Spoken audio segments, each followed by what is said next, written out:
우리가 믿는다라고 하면 그 사람의 뭐로 볼 수 있다? 열매로 볼 수 있다라고 이야기를 합니다. 그럼 나는 거듭났다라고 하는데 열매가 없어. 그러면 거듭난 것이 아니에요. 자칭 거듭난 거예요. 자칭. 내 스스로 거듭난 거라 이거죠. 그럼 그건 예수님이 오실 때는 나 너 모르겠다. 이런 굉장히 슬픈 현실에 도달하게 되겠죠. 내가 새 천사의 기별에 정확하게 들어가 있는지 그걸 한번 점검해 보는 그 말씀 시간이 좀 됐으면 좋겠습니다. 오늘 보면 새 천사의 기별의 핵심은 뭐냐면 예수 믿음을 가지고 사는 자가 하나님의 계명을 온전히 지킬 수 있다라고 이야기를 합니다. 그러면 내가 예수 믿음을 가지고 있는지, 그럼 예수님의 믿음이 무엇인지, 그럼 예수님께서는 이 땅에 살면서 고난과 고통이 굉장히 많았죠. 가정에서는 먹고 사는 문제 때문에 굉장히 힘들었습니다. 그때 나사렛에는 굉장히 못 사는 동네였죠. 못 사는 동네의 목수였어요. 근데 그 나사렛 동네가 너무 작았어. 그래서 목수로 해서 먹고 살기가 녹록하지 않았습니다. 그래서 부모들은 그 자식들에게 먹고 살 거에 대해서 매일 기도를 했어요. 그 모습을 누가 봤냐면 예수님이 봤겠죠. 그리고 예수님도 그걸 위해서 기도를 했어요. 그래서 나중에 산상보훈에서 사람들이 들으러 왔죠. 근데 들으러 온 사람들의 대다수가 일용직이었습니다. 오늘 벌지 못하면 자식들이 굶는 그런 상황이에요. 그러니 그 마음을 예수님께서는 30년 동안 그 마음이 어떤 마음인지 알기 때문에 말 한마디 한마디가 그 사람들한테 다 파고 들어갔어요. 왜? 공감이 형성이 됐기 때문에. 나는 배고프지도 않았는데, 그래, 내가 하늘에 있는 떡을 너희한테 주겠다 하면 사람들이 공감 능력이 없잖아요. 근데 예수님께서는 그걸 그런 가정에서 살아왔기 때문에 배고픔이 얼마나 힘든 건지, 그리고 자식에 대한 걱정이 얼마나 큰 건지를 아셨어요. 그게 예수님의 마음이라는 거예요. 그게 예수 믿음이라는 거예요. 거기에서 하나님을 찾고 평안한 가운데 들어갔고, 하나님께서 미리 예비해 놓으신 것을 항상 경험하면서 사셨다라는 거예요. 우리도 마찬가지겠죠. 그런 사람들이 하나님의 계명을 지킬 수 있다라는 거죠. 그래서 모든 일에 감사로 받는 자들, 매일 감사하는 삶 속에 있는 자들이 예수 믿음 안에 있는 것이다. 그래서 상황은 바뀌지 않지만 감사함에 내가 있는지 없는지를 돌아봐야 돼요.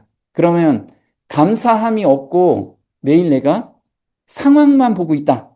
그러면 어떤 사람이죠? 아직 새천사의 기별은 머리로 깨달은 거지 가슴으로 들어온 게 아니에요. 그래서 우리가 그것이 구체적으로 무엇인지 한번 보도록 할게요. 자, 우리는 남은 교회라고 이야기하지만 그 남은 교회에 있는 사람들이 구원을 받는 것이 아니라 남은 교회 안에서 남은 자들, 그런 자들이 어떤 자들인지 이사야서 10장 20절에 이렇게 나오죠. 그날에 이스라엘의 남은 자와 야곱 족속의 피난한 자들이 다시 자기를 친자를 의뢰치 아니하고 이스라엘의 거룩하신 자 여호와를 진실이 의뢰하리니. 자, 남은 자 곧 야곱의 남은 자가 능하신 하나님께로 돌아올 것이라. 이스라엘이여 내 백성이 바다의 모래 같을지라도 남은 자만 돌아오리니 넘치는 공의로 회멸이 작정되었습니다. 자, 여기서 바다 모래같이 많을지라도 남은 자만 돌아온다라고 이야기해요. 여기서 이스라엘이여라고 얘기하죠. 그러면 지금 영적 이스라엘을 우리가 교회라고 이야기합니다. 그 안에서 남은 자만 돌아온다라고 이야기하죠. 근데 여기서 남은 자만 돌아오는데 넘치는 공의로 회멸이 작정됐대요. 그럼 공의라는 건 어떤 거죠? 하나님의 공의는 죄가 한 터럭도 있으면 용서치 못해요. 그 용서치 못하는 거기에 우리가 통과할 수 있는 믿음을 가지고 있느냐, 이걸 보는 거예요. 통과할 수 있는 믿음. 그게 남은 무리에서 남은 자. 그게 구체적으로 무엇인지. 자, 조용히 하나님을 경외하는 남은 자. 각 시대마다 조용히 고통을 참으며 하나님을 경외하는 신실한 유대인 남녀들이 많이 있었다. 하나님께서는 당신의 말씀을 올바로 깨닫기 위하여 전심으로 하나님을 찾는 사람들의 고민에 찬 기도를 들으셨다. 이미 알고 있었으나 유전과 그릇된 해석으로 매우 오랫동안 모호하였던 예언들의 의미하는 바를 알았을 때에 그들의 마음은 하나님께서 그리스도를 개인의 구주로 받아들이기로 선택한 모든 인간에게 베푸시는 이루 말할 수 없는 선물에 대하여 하나님께 드리는 감사로 충만하였다. 이사야가 그의 예언 중에 남은 자만 구원을 얻으리라고 말한 것은 바로 이런 무리에 대한 것이다. 자, 여기서 남은 무리에 대한 설명이 됐어요. 첫 번째는 하나님을 경외하는 자. 경외한다라는 건 거룩한 두려움이라고 말씀을 드렸습니다. 거룩한 두려움. 제가 여기에 하나님이 지금 존전해 계세요. 임재해 계신다면 우리는 두려워서 그 앞에 감히 못 나가죠. 그런데 하나님 옆에 누가 계세요? 중보자이신 예수님을 바라볼 때 우리가 하나님 앞에 담대히 나갈 수 있다는 거예요. 이 경험을 한 자가 거룩한 두려움이라는 단어를 알 수 있다는 거예요. 자, 그러면 여기서 경외하다는 거룩한 두려움 가운데 매일 사는 사람이에요. 하나님이 내 매일 삶 속에 계시고 함께 계신다라는 거. 내가 하나님 존전 앞에 매일 가 있다라는 것을 느끼면서 가는 사람들.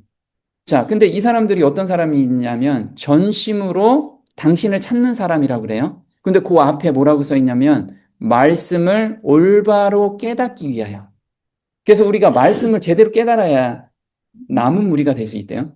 두 번째는 유전과 그릇된 해석에서 벗어나는 자. 이 유전과 그릇된 해석이라는 건 유전이라는 게 뭐죠? 그동안에 내려왔던 어떤 논리예요. 우리가 그 안에 대부분 들어가 있죠. 그리고 그릇된 해석이라는 건 우리 조상들이 이렇게 해석해 왔어. 그거를 그대로 따라가는 것. 우리한테는 점점 밝은 빛을 예수님의 재림 때까지는 가장 밝은 빛을 주세요. 그래서 내가 무엇인가 지금 가지고 있어서 이게 옳다라고 하면 그 사람은 또 그게 저를 포함해서 그런 마음을 가지고 굳어져 있으면 우리는 남은 무리에 들어갈 수가 없어요. 우리는 지금 가지고 있는 어떤 것도 주장할 수 없어요. 왜냐하면 더 밝은 빛을 우리한테 계속해서 주시기 때문에. 세 번째는 뭘 해야 되냐면 예언의 의미를 깨달으면 구주로 받아들인대요. 예언의 의미라는 건 세상에서 예수님께서 곧 재림하신다라는 걸 우리가 항상 생각하면서 사는 삶. 그러면 세상의 유혹이라는 것, 그리고 나의 욕심이라는 것이 크게 작용을 하지 않아요. 근데 내 생애에선 안 올 수도 있으시잖아요. 근데 그 믿음을 가지고 노아는 몇 년 동안? 120년 동안 외쳤고요. 그리고 하늘로 승천한 에녹은 몇 년 동안? 300년 동안 그 생각을 가지고 살았어요. 근데 우리가 길어야 몇 년? 길어야 100년 사는 인생에 그게 너무 길다라고 하는 거예요. 예수님이 재림하신다라는 게 내 때에 안 온다면 나는 그냥 막 살고 싶어. 내 마음대로 좀 살고 그 마음으로 우리가 산다라는 거예요. 자, 감사로 충만한 자들이래요. 감사로 충만한 자. 그럼 이 사람들이 항상 물질이 풍족하고 항상 행복한 일만 있었을까요? 그렇지 않다라는 거예요. 그런데 감사로 충만했어요. 남은 무리는 오늘 감사로 충만한 자들이다. 이런 사람들이 계명을 지키고 있는 자들이에요.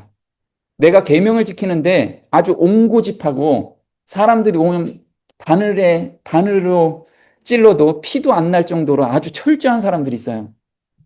그런 사람들 안에 감사가 넘칠까요? 이건 자기가 한 번씩 다들 돌아봐야 될 거라는 거죠. 나는 계명을 철저히 지키는데 감사는 없어. 그러면 그 안에는 다른 것을 지키고 있는 거예요. 하나님이 주신 그 마음으로 지키는 게 아니고 다른 마음이 와서 지킨다는 거예요. 다른 마음이 정말 무서운 거죠. 자, 사랑하면 뭐가 생겨요? 네, 순종이 생겨요. 근데 순종의 열매가 감사라는 거예요. 그래서 내가 순종을 했어. 근데 지금 감사가 안 나온다면 억지로 하고 있는 거예요. 난 그래도 열심히 잘 지키고 있는데 결과에선 감사가 안 나오는 순종은 다 헛된 것이라는 거예요. 자, 요한복음 14장 15절에 이렇게 나오죠. 너희가 나를 사랑하면 나의 계명을 지키리라. 자, 여기 안에 감사라는 단어가 없죠. 근데 결과로는 계명을 지키면 감사가 넘쳐야 되는 거예요. 자, 이렇게 나오죠.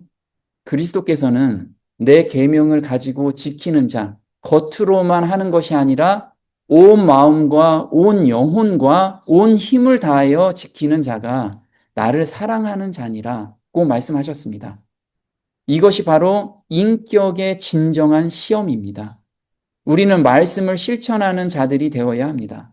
그러니 하나님을 신뢰합시다. 그분은 그분을 바라보는 모든 일을 구원하시기 때문입니다. 왜 우리 마음속에 더 큰 기쁨과 감사와 감사가 없을까요? 왜 우리는 영혼을 훈련하여 그리스도를 믿고 기뻐하도록 하지 않은 것일까요? 자, 사람들이 두 사람이 사랑을 해요. 가장 슬픈 게 뭘까요? 믿지 않는 거. 사랑을 하는데 상대방이 나를 못 믿어. 얼마나 슬퍼요. 지금 그 상황이에요. 예수님께서는 말씀으로 천지를 창조하시고 우주를 창조하시는 분인데 나의 삶을 책임질 정도의 능력이 안 되는 분이야. 그걸 믿지 못하고 있어요. 예수님이 얼마나 슬퍼하실까? 왜 맨날 인상 쓰고 다니거든. 맨날 어떤 상황이 오면 맨날 원망만 해. 여기선 훈련이 들어간 거예요. 너가 감사를 하는지 안 하는지 내가 보겠다. 그 감사라는 건 나를 의지하는지 안 의지하는지를 내가 보겠다. 이걸 지금 우리한테 말씀을 하고 계시는 건데. 자, 왜 감사는 그렇게도 힘들게 억눌려 있는 것일까? 우린 감사하면 뭔가 큰일 날 것 같아. 그래서 감사를 안 해. 아무리 좋은 일이 있어도 감사를 안 해. 자, 그래서 지금 이야기하는 게 왜 감사는 그렇게도 힘겹게 억눌려 있는 것일까? 하나님과 함께 겸손히 걸어가 봅시다. 찬양과 감사와 기쁨을 노래로 표현합시다. 마음과 입술로 하나님께 흘러나오는 찬양을 소중히 여기도록 합시다. 우리는 삶 속에서 우리 흔히들 다 있잖아요. 말씀에서 정말 큰 은혜를 받으면 걸어가다가도 막 찬양이 나오죠. 그리고 그 은혜를 생각하면 눈물도 나오잖아요. 우리는 그런 어린애처럼 우리 마음을 하나님께 감정을 이렇게 드려보라는 거예요. 하나님은 그걸 너무 기쁘게 받으시는데 우리는 어른들이 그렇죠. 슬픈 영화를 봐도 참아. 그죠? 남자들은 특히나 더 참으려고 하죠. 근데 요즘 제가 갱년기가 왔는지 어떤 센치한 부분이 있으면 막 눈물이 나요. 근데 우리는 표현하라는 거예요. 표현. 하나님 앞에 우린 다 어린애들이잖아요. 감출 수 있는 게 아무것도 없는데 뭔가를 감추려고 해, 우리가. 그럼 사랑하면이라는 뜻이 뭘까? 사랑하기 때문에 뭐 할 수 있어요? 인내할 수 있어요. 자, 우리 심청전 있죠, 심청. 심청이 아니고 그게 누구죠? 변사또, 춘향이. 춘향이는 누구를? 이몽룡을 사랑했기 때문에 변사또의 그 아주 못된 그 고통에서도 참았어요. 그 참는 것이 내가 참아야 하느니라.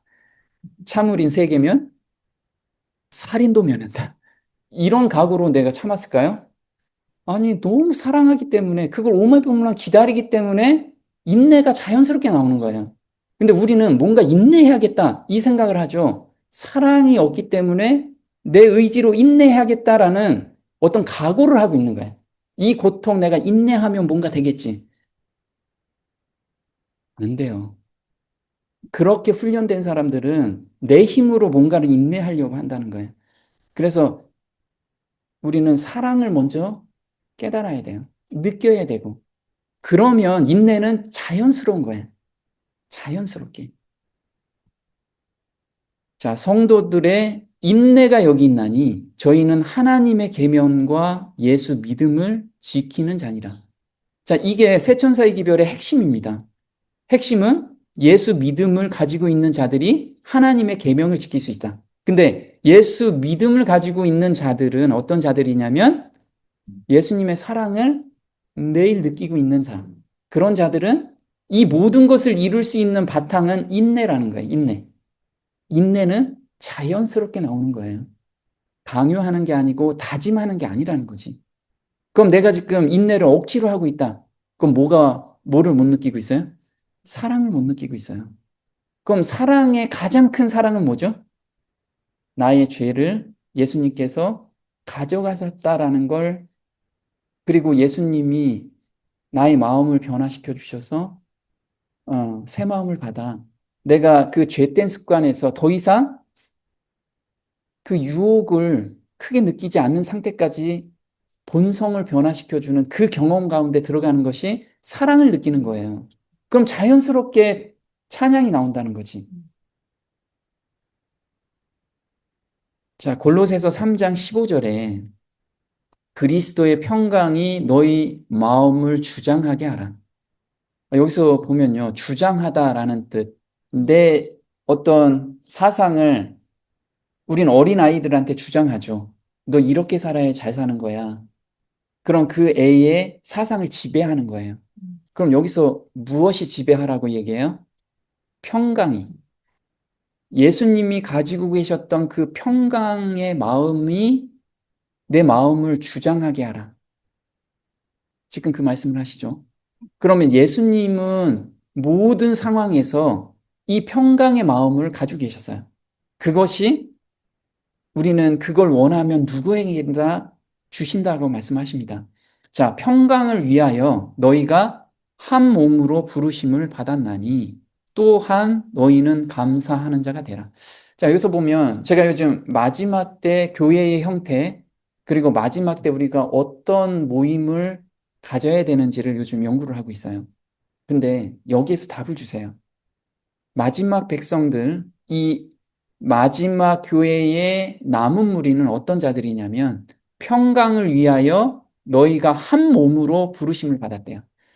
매일의 삶 속에서 이 평강의 마음을 갖고 사는 사람들이 모이게 돼 있어요. 그리고 그 사람들이 늦은 비를 받게 되고 크게 외침으로 세상이 끝날 거예요. 그럼 내가 지금 평강한 마음 가운데 들어가지 못하고 그걸 간구하지 못하면 나는 이 무리에 들어가지 못한다고 생각하면 돼. 자, 16절에 그리스도의 말씀이 너희 속에 풍성히 거하여. 자, 여기서 보면 평강이 나를 지배하는 방법은 그리스도의 말씀이 너희 속에 거하면 이라는 뜻이 아니고 풍성히 거하래. 자, 풍성히 거한다라는 건 내 마음에 가득 찬다라는 거예요. 가득 차서 다른 게 삐짓고 들어올 수 있는 틈이 없는 거예요. 그럼 내가 지금 걱정과 고민이 많다면 말씀이 틈이 있는 거예요. 거기에 삐짓고 들어와 다. 그럼 내가 말씀이 풍성하면 어제 간증하셨듯이 뭐예요? 예수님께 자신을 모든 걸 내맡기면 다른 게 생각이 안 나잖아요. 예수님께 마음을 받은 것을 막 전하고 싶잖아요. 이런 것이 우리 마음에 지배를 해야 돼요. 자, 그러면 그런 사람들이 어떤 결과가 나오냐면요. 모든 지혜로 피차 가르치며 권면하고 시와 찬미와 신령한 노래를 부르며 마음의 감사함으로 하나님을 찬양하고. 자, 여기서 보면 지혜로 피차 가르치며 권면한대요. 자, 가르치며 권면을 우리 잘해요. 잘하죠? 예, 이거 잘했어. 이거 틀렸어. 예언의 시는 이렇게 나왔고 성경에 이렇게 나왔어. 가르치기 잘합니다. 근데 여기서 무엇이라고 나오냐면 지혜로 하래요. 지혜의 근본은 누구시죠? 하나님이십니다. 하나님의 마음으로 하라는 거예요. 그러니까 하나님의 마음. 예수님은 전도할 때 어떻게 했냐면 성경책 펴놓고 너 이거 틀렸어. 성경이 이렇게 나왔지? 이렇게 한 번도 안 하셨어요. 그 사람의 필요가 무엇인지, 궁금한 게 무엇인지, 이걸 대화를 통해서 계속해서 끌어냈어요. 그럼 사람들이 필요한 게 무엇인지를 하나님께서 전하는 마음으로 전해주기 시작했어요. 그러니까 사람들이 그냥 감동하는 거예요. 그런 마음으로 우리가 말씀을 전해야 되고, 형제 자매들한테 형제 자매들이 뭔가 잘못된 길로 가고 있어. 그럼 예수님이 불러가지고, 야, 너 이거 잘못됐어. 성경에 이렇게 나오고, 예언의 신 몇 장, 몇 절, 대쟁투 475장에 이렇게 나와 있어. 이렇게 하시지 않는다라는 거예요. 이건 정말 하나님의 품성도 모르고, 정말 깨닫는 것도 아닌데, 우린 그게 정말 대단한 것처럼 생각해요. 아, 정말 성경하고는 너무 다른 거라는 거예요. 그럼 내가 그렇게 해서 이 사람이 마음의 변화가 오면 그 사람이 하나님께 찬양을 드려요. 하나님을 발견하기 때문에. 자, 또 무엇을 하든지 말에나 일에나 다 주 예수의 이름으로 하고 그를 힘입어 하나님 아버지께 감사하라. 자, 여기 골로새서 3장 15절에서 17절까지 감사, 찬양, 감사, 찬양. 이 얘기를 계속 반복을 해요. 왜냐하면 이것이 예수 믿음을 가지고 있는 자들의 경험이라기 때문에 그래요. 자, 감사가 충만할 때 그리스도께서 거하신다. 자, 감사가 충만할 때, 내가 감사가 충만하지 않으면 그리스도가 거하지 않는 거예요. 되게 무서운 거예요. 그죠? 나는 성경대로 산다라고 이야기하지만 감사가 없어. 그런 사람은 그리스도가 함께 거하지 못해요. 이게 오직 이기심이 죽고 우월해지려는 다툼이 사라지며 감사가 마음을 채우고 사랑이 삶을 향기롭게 할 때에만 그때에야 비로소 그리스도께서 영혼 안에 거하시며 우리는 하나님과 함께 일하는 자로 인정받게 된다. 자, 여기서 다툼이 사라진대요. 그럼 내가 하나님 존전 앞에, 아, 나는 겸손해야지. 겸손해지나요? 나는 겸손해야지 하는데 절대 겸손해지지가 않더라고요. 근데 내가 하나님 앞에, 존전 앞에 서 있다라고 항상 생각하면 겸손이 자연스럽게 돼요. 내가 내세울 게 하나도 없거든. 정말로. 우리는 매 순간 기도 가운데 내가 하나님 존전 앞에 있다라는 걸 항상 인지하면서 살라는 거예요. 그러면 다툼이 사라져요. 다툼이 있는 것은 내 잘났기 때문에 그래요. 내가 뭔가를 가지고 있는데 나와 틀린 무엇인가가 사람들이, 뭐 하찮은 사람이 내 말에 반대를 해? 그럼 완전 욱하죠. 내가 이렇게 저기 사회 경험도 많고 저기 교회 경험도 교회 생활 경험도 많은데 이제 대학생들이 와가지고 막 이게 뭐 다른 얘기를 해. 그럼 마음에서 어떻게 해요? 이런 요즘 애들은 아주 예의가 없어. 이렇게 하면서 얘기를 하죠. 사실 우리한테는 우리가 자라가야 될 것은 예수님의 품성까지잖아요. 예수님의 품성 거기가 기준이 돼서 우리가 다 봐야 되거든. 근데 내가 아무리 신앙생활을 열심히 했다고 해도 예수님의 기준에서는 우린 조족지혈이라고 하죠. 세 발의 피. 세 발의 피가 나오나요? 피가 없어요, 거의. 그 정도의 경험 가지고 우리는 나 잘났다라고 이야기하고 내가 깨달았다고 이야기를 하는 거예요, 그게. 정말 하나님 관점에서 내가 본다면 우리는 아무것도 아니라는 거예요. 그 관점에서 내가 사람을 대한다면 자연스럽게 겸손해져요. 우리는 그 가운데 매일의 삶 속에 들어가야 된다는 거죠. 그러면 그런 사람들한테는 감사의 마음이 생기고 사랑이 가득할 수밖에 없어요. 왜? 다른 사람을 존중해 줄 수밖에 없잖아요. 내 잘났소 하면은 다른 사람 존중할 수 없지만 내가 아무것도 아닙니다 하면 말씀하세요. 다 받아들일 수 있어요. 다 받을 수 있다고. 자, 얼마나 오래 일했느냐가 아니라 얼마나 마음을 바쳤는가가 더 중요하다고 해요. 그래서 우리가 먼저 된 자가 나중 되고 나중 된 자가 먼저 된다라고 이야기하죠. 이렇게 합니다. 하나님께서 받으실 만한 것은 우리가 얼마나 오래 수고했는가가 아니라 그 일에 얼마나 자원하는 마음과 충성을 바쳤는가이다. 모든 봉사에는 완전한 자아의 굴복이 요구된다. 자, 자아 굴복은 불가능하죠? 근데 하나님 존전 앞에 내가 서 있다라는 걸 항상 인지하면 자아 굴복은 자연스럽게 돼요. 그래서 제가 기도할 때 새벽 기도에는 항상 하나님의 아련실로 들어가라고 말씀을 드렸죠. 저는 오늘도 어제 내가 물을 너무 많이 마셨나 봐요. 한 시간마다 계속 깨는 거예요. 화장실 가려고. 그래서 아유 그냥 일찍 깨자. 그래서 3시에 일어나서 아련실에 들어가서 하나님께 기도를 하고 왔어요. 근데 너무 은혜가 되는 거예요. 왜 나 같은 이런 보잘것없는 사람을 통해서 하나님이 말씀하시는데 저는 어떤 조건이 하나도 갖추어 있는 사람이 아닌데도 하나님께서 전하라는 말씀을 그냥 담대하게 전할 수 있는 그런 마음을 오늘도 강구했어요. 사실 계속 강구를 합니다. 아, 근데 하나님께서 담대하게 가라는 그런 말씀을 계속 주시기 때문에 제가 오늘도 말씀을 전하는데요. 여기서 보면 모든 봉사에는 완전한 자아의 굴복이 요구된다. 우리는 이 경험 가운데 계속 들어가야 돼요. 근데 내가 겸손해야지. 이 마음으로 삶을 살잖아요. 그러면 자기 의가 하늘 높이 쌓이게 돼 있어요. 그래서 사람들을 판단하게 돼 있어요. 저 사람 자아가 너무 높아. 저런 감정, 너무 교만한데? 이런 판단이 계속 들었으면 내 힘으로 자아를 굴복하고 있는 거예요.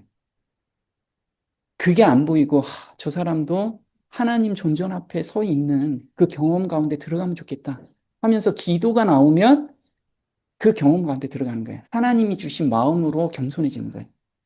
우리는 남을 판단하는 눈이 생기면 그때부터는 자아가 시작이 돼요. 자아로 뭔가 쌓아 올린 거예요. 그래서 여기서 오래 수고한 거, 오래 신앙생활하면 그게 꼴지어져 있어요. 그래서 예배도 어떻게 해요? 저 사람 복장이 왜 저래? 기도하는데 무릎을 안 꿇네? 이런 것들. 그런 건 다 자아가 자기가 지금 하늘로 바벨탑을 쌓아놓고 그 기준에 맞춰서, 저 사람. 이런 마음이 내가 지금 생기고 있지 않는지. 그러면 나는 아직 새 천사의 기별에 새자도 경험하지 못하고 있다라는 거예요. 자, 진실한 자가 망각 가운데 행해지는 가장 작은 의무도 하나님께는 자기 자신을 높이려는 가장 큰 일보다 더 기쁘시다. 하나님께서는 우리가 얼마나 그리스도의 정신을 품고 있는지, 그리고 우리의 일이 얼마나 그리스도를 닮아 나타내는지를 보신다. 그분은 우리가 행한 일의 양보다도 우리가 얼마나 사랑과 충성으로 일했는가를 더욱 중요하게 여기신다. 저는 사랑과 충성이 한마디로 뭐냐면 철 드는 게 철. 우리 부모님께 효도하고 싶죠. 나는 어느 날 하나님께 효도하고 싶더라고요. 이 효도하고 싶은 마음이 너무 많은 거예요. 근데 이게 사랑과 충성이라는 거예요.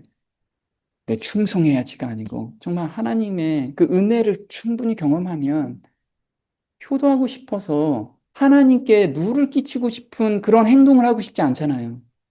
그런 사랑에 끌려서 가는 오늘을 살면 하나님께서 그걸 아주 작은 일이라도 기뻐 받아주신다는 거예요.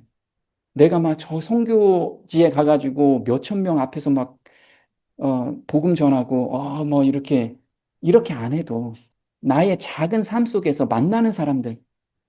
그래서 오늘도 제가 복음 전하는 사람이 마음의 변화를 받아서 오늘 조금 있다가 여기에 참여하고 싶다고 해서 이따가 10시에 예배에 같이 참여하기로 해서 오십니다.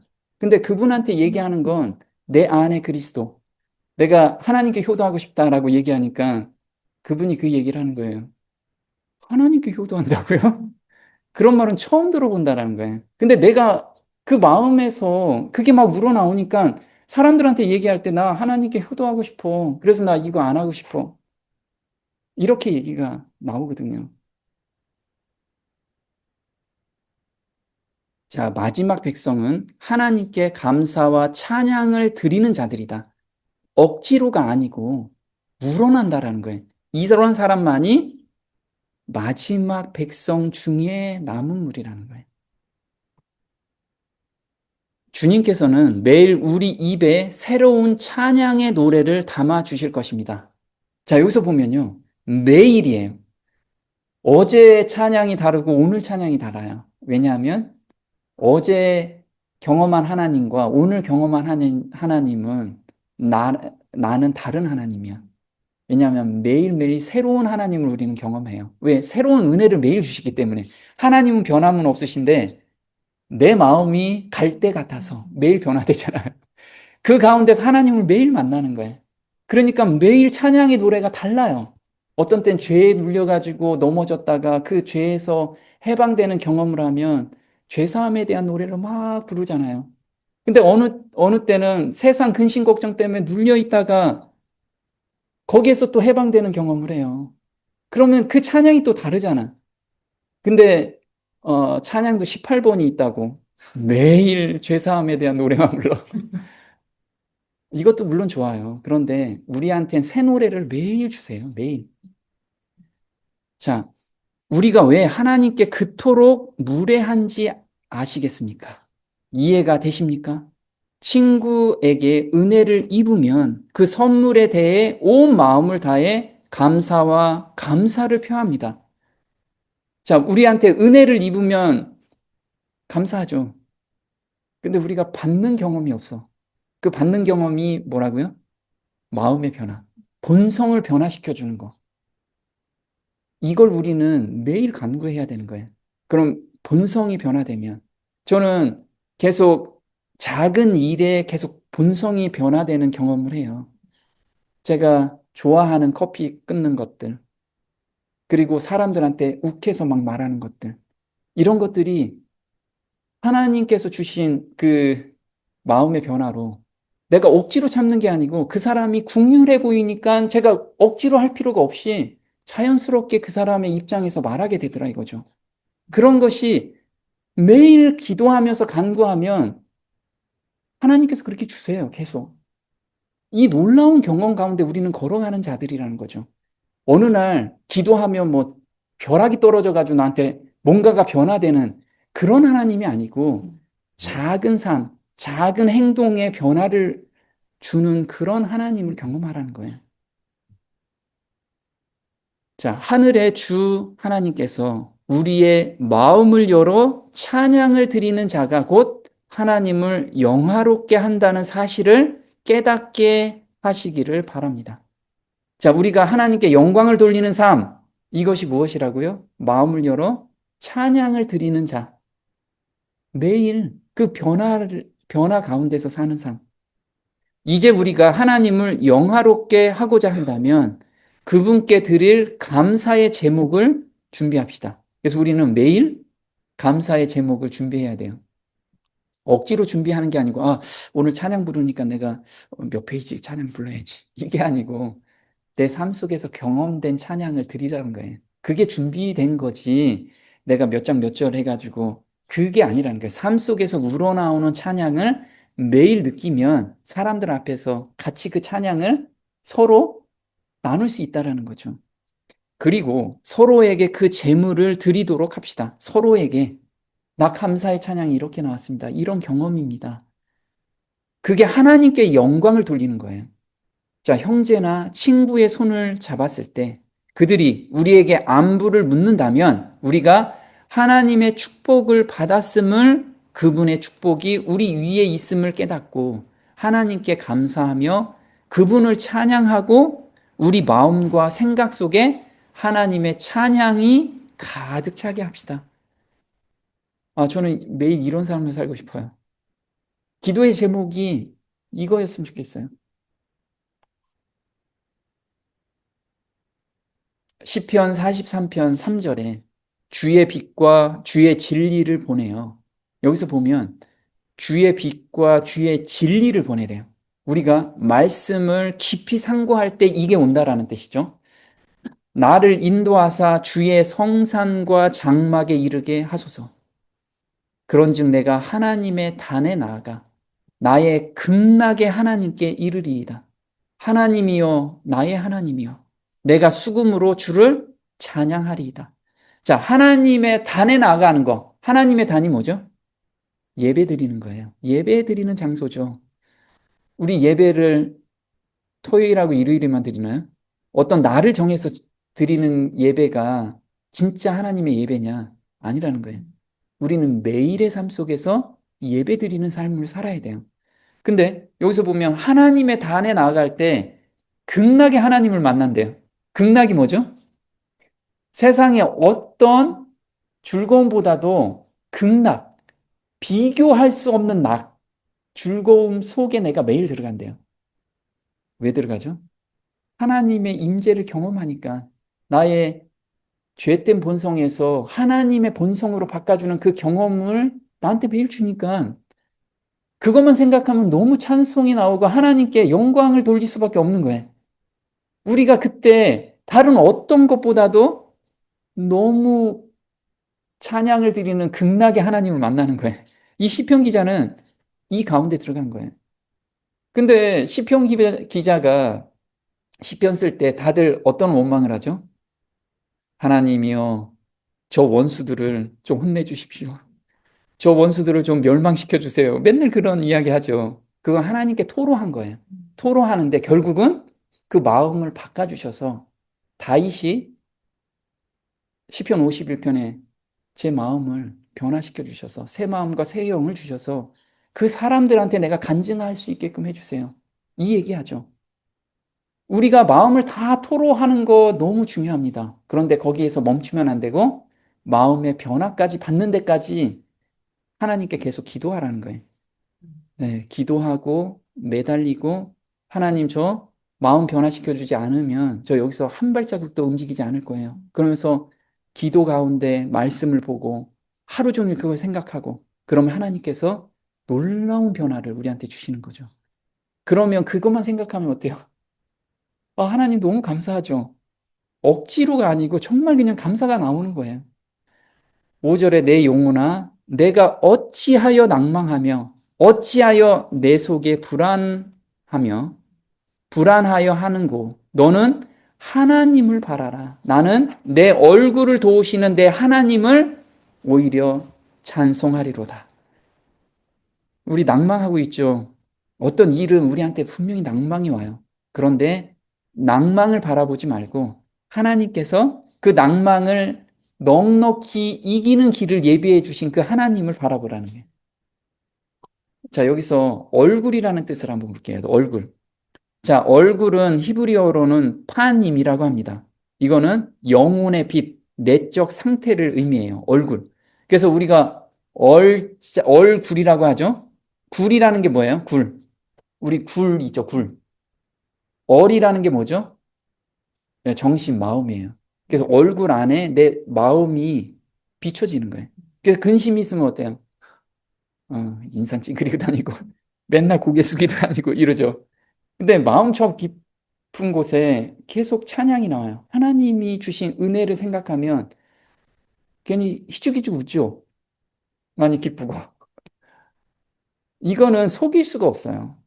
나는 신앙이 좋다가라 하는데 막 내천자 맨날 그려줘. 그 사람들 보면 맨날 그러죠. 그 안에 뭐가 있는 거냐 이거예요. 나는 신앙을 잘하고 있지만 정말 그 안에 하나님이 있는 거냐? 내 자아만 있는 거예요. 자아만. 자, 도우신다라는 건 예슈오트라고 해요. 이것은 회복시키다, 구원하다.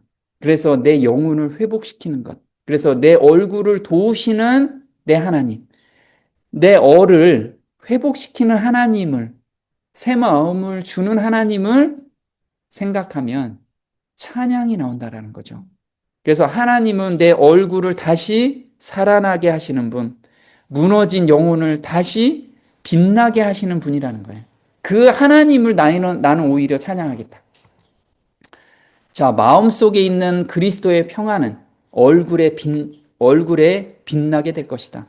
목소리와 태도는 예수님의 사랑을 나타내게 될 것이다. 자, 내 안에 그 평안함이 있으면 목소리와 태도가 바뀌고 있어요. 근데 내가 지금 목소리와 태도가 바뀌지 않았어. 급하죠, 우리는. 우리 아직도 운전하다가 딱 끼어오르면 저이, 그러면 아직도 우리는 그 평안한 가운데. 그 작은 일이에요. 작은 일이지만 내가 지금 어디에 가 있느냐, 내 마음이 어디에 가 있느냐가 표시되어 있는 거예요.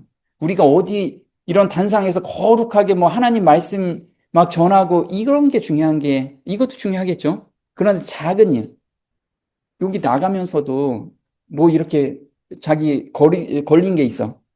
그러니까 여긴 청소도 안 돼 있고 이게 뭐야 이거. 내가 주워주자고요. 내가 주워주면 되지. 이게 넉넉한 마음이야. 넉넉한 하나님의 마음을 받았으면 넉넉하게 베풀 수 있는 마음이 절로 나오는데 넉넉한 마음을 못 받으니까 그냥 다 꼬투리가 잡히는 거야. 아주 날카롭게 모든 게. 저 사람 왜 오늘 세수도 안 했지, 저거? 이런 하나하나가 넉넉한 마음이 없어, 우리한테. 그 마음을 달라고 우리는 간구해야 돼요. 자, 그리스도와 동행하는 자들은 거룩한 기쁨을 갖게 되며 그것은 얼굴에 나타나게 될 것이다. 그래서 우리 40이 넘으면 자기 얼굴은 자기가 책임진다고 얘기합니다. 근데 그리스도인은 거듭날 때 자기 얼굴을 책임지게 돼 있어요. 하나님이 그 변화시켜주는 모습을 보여주게 돼 있어요. 우리는 내가 거듭났는지 안 났는지 내 거울을 한번 보자고요. 내 맨날 인상 쓰고 다니면 너 아직 말로는 거듭났지만 진짜 거듭난 게 아니에요. 우리는 그걸 항상 기억하면서 정말 넉넉한 마음으로 모든 사람들을 대하는 그런 저와 여러분이 됐으면 좋겠습니다. 기도하겠습니다.